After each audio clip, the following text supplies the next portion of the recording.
it's okay for the president to tell us to go to war, um, and it's okay to send us back home in coffins draped with the U.S. flag, but it's not okay for us to vote for our president.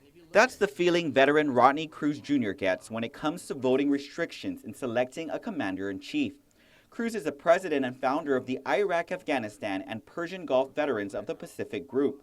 The Guam-based veterans organization joins the federal lawsuit filed by 6 U.S. citizens living in Guam, Puerto Rico, and the U.S. Virgin Islands, challenging federal and state laws that deny them the right to vote for president and voting representation in Congress.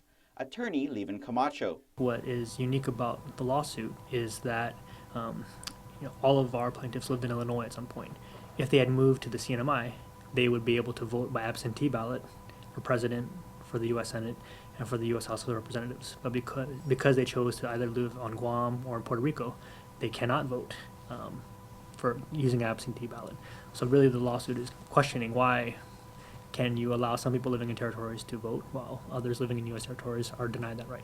Camacho is the local counsel as part of efforts by the We the People Project, an organization advocating for equal rights and representation for the over 4 million U.S. citizens who continue to be disenfranchised because they live in U.S. territories. These are the plaintiffs in the lawsuit, but the impacts would be much far-reaching.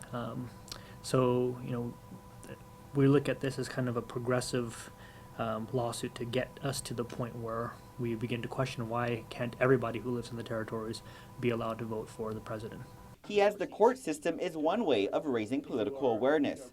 And with the 2016 presidential election cycle in full swing, the group is calling for a new constitutional amendment. He adds the Constitution has already been amended once to provide federal voting rights to residents of non-state areas, particularly with Washington, D.C. If you look to on the website, there are 3 courses of action. Again, we're really encouraging people that we know, friends and family who live off island, because we don't have the right to vote, to encourage their elected officials to push for political change.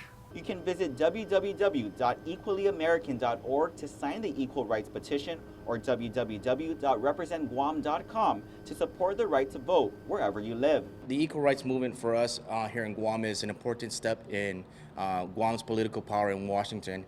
And in regards to veterans, it's going to be a big push for us to also let Washington know and let our voices be heard. Reporting for Guam's News Network, I'm Ken Quintanilla.